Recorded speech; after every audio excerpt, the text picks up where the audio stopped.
আমরা লড়াই করেছিলাম, প্রয়োজন হলে আমরা আবার একসাথে হব। আরেকটি বিষয় আমি একবার উল্লেখ করেছি, বারবার আবার উল্লেখ করতে ইচ্ছা করছে, আমার মনে করা উচিত। সে সকল আমার শিক্ষক গুরু যারা আছেন তাদের কাছে আহ্বান থাকবে, আমাদের এবং শিক্ষার্থীদের মুখোমুখি দাঁড় করাবেন না।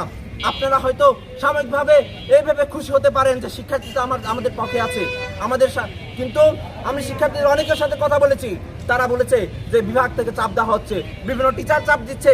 আমরা জানি কোন কোন টিচার চাপ দিচ্ছে। আপনারা যদি এসে এ ধরনের কার্যকলাপ আপনারা যদি বন্ধ না করেন, আপনাদের নাম সরাসরি সামনে নিয়ে আসা হবে। সংগ্রামী সহযোদ্ধা বন্ধুগণ এবং সকল শিক্ষার্থী বন্ধুদের কাছে আমার আহ্বান থাকবে, আমার অনুরোধ থাকবে, তারা যে জুলাই অভ্যুত্থানে যে গণহত্যা সংঘটিত হয়েছিল, তারা তাদের যে সহযোগী ছিল এটি তো চিরন্তন সত্য।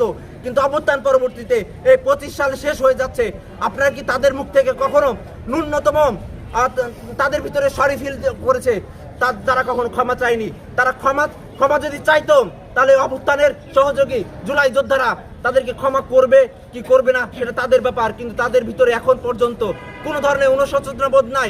যাদের ভিতরে কোনো অনুশোচনা বোধ নাই তাদেরকে মাফ করার কোনো প্রশ্ন ওঠে না। এবং আমার বিশ্ববিদ্যালয় প্রশাসনের কাছে আহ্বান থাকবে, আপনারা শক্তিশালী হন, আপনাদের স্টেট ফরওয়ার্ড আপনারা ব্যবস্থা নেন, কারণ আপনাদের দায় দায়িত্ব কোনো দলের কাছ থেকে নয়, কোনো নির্দিষ্ট দলের হয়ে আপনারা আসেননি। আপনাদের দায় দায়িত্ব আমাদের জুলাই অভ্যুত্থানের শহীদ ভাই বোন এবং আমার সকল আহত সহযোদ্ধার প্রতি।